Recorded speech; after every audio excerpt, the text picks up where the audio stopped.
Friends, आपका royal सिक्खू YouTube channel में आपका स्वागत है। आज मैं आपके लिए फिर से सकटा मैया की कहानी लेकर आई हूँ। गांव में एक भाई और बहन रहते थे और लड़कपन में ही उनके माता पिता का स्वर्गवास हो चुका था। जो भाई था वह बड़ा था और बहन छोटी थी। बड़े भाई पर बहन की सारी जिम्मेदारी थी। किसी तरह से जीवन चलता रहा और देखते देखते बहन बड़ी हो गई। फिर भाई को लगा कि अब उसको कमाने के लिए बाहर जाना चाहिए, क्योंकि अब बहन बड़ी हो रही है तो उसका विवाह शादी भी करनी है और उसमें धन दौलत भी लगेगा, तो इसके लिए मुझे बाहर निकलना ही पड़ेगा। तो भाई बाहर कमाने जाने के लिए बहन से कहता है, तो बहन उस बात को स्वीकार करती है। तब भाई कहता है, मेरी पाली हुई चिड़िया की देखभाल अब तुम करोगी। मैं कमाने के लिए बाहर जा रहा हूँ। इनको समय समय पर चारा पानी देती रहना ताकि इन्हें कोई समस्या हो। बहन कही, ठीक है भैया, जैसा आप कह रहे हैं वैसे ही इनकी देखभाल करेंगे। आप बिल्कुल तनाव न लें, आप निश्चिंत होकर कमाने जाएं। अब भाई इधर कमाने के लिए शहर में पहुंच जाता है और कई दिनों तक वहाँ पर वह कमाने में व्यस्त रहता है। बहन की शादी के लिए पैसा जोड़ रहा होता है। इधर एक दिन बहन किसी काम में उलझ गई और वह चिड़िया को चारा पानी देना भूल गई। जब उसे याद आया तो वह भागकर चिड़िया के पास गई। तब वहाँ पर सारी चिड़िया मरी पड़ी थी। वह रोने लगी, आसपास के लोगों से पूछने लगी कि क्या किया जाए कि मेरी चिड़िया मेरी सही हो जाए। तो पड़ोसन ने कहा कि बिटिया, यह सब सारी चिड़िया मर गई हैं, अब इनकी सेवा करने से कोई फायदा नहीं, अब यह जिंदा नहीं होंगी।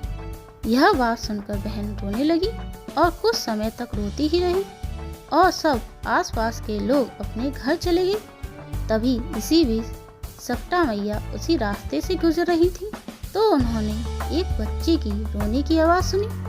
तब उसके पास जाकर उनकी समस्या जानने का विचार किया। तब माँ ने एक बुढ़िया का रूप बनाकर उस बच्ची के पास गई और पूछने लगी कि बेटी, आप क्यों रो रही हो।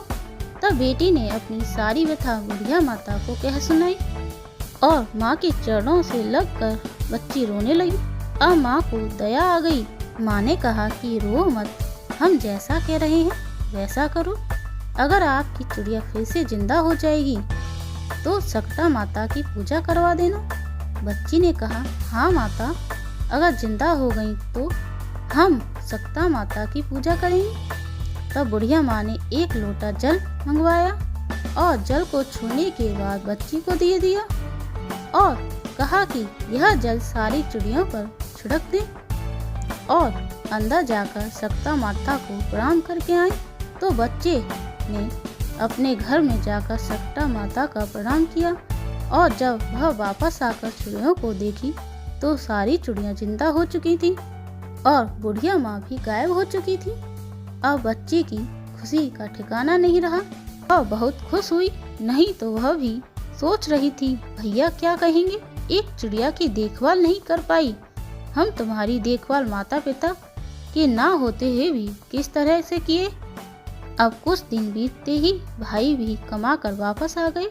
उन्होंने अपनी चिड़ियों को देखा तो वह पहले से ज़्यादा स्वस्थ नजर आई। तो उन्होंने अपनी बहन से पूछा कि बहन, इनकी देखभाल आप किस तरह कर रही हैं? क्या जो हम चारा खिलाते हैं वही खिला रही हो या कुछ दूसरा?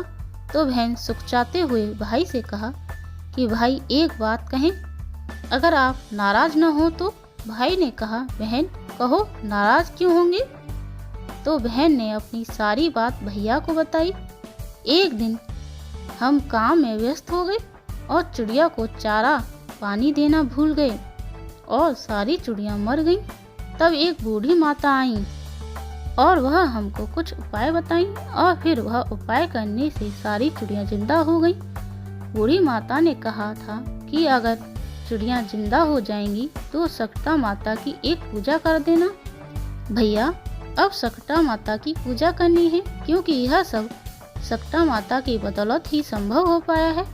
भैया कृपया करके आप सकटा माता की पूजा सामग्री ले आएं और हम सकटा माता की पूजा विधि विधान से करेंगे और साथ ही साथ सुहागनों की पूजा भी करेंगे। भाई बहन दोनों ने सकटा माता की पूजा पूरे विधि विधान से की और सभी सुहागनों को भोजन जमाया और विदा किया। जय माता दी, जय माता दी। आपको मेरी अलौकिक कहानी कैसी लगी कमेंट करके बताएं और ऐसी अलौकिक कहानी सुनने के लिए मेरे चैनल को लाइक एंड सब्सक्राइब करें। Thank you.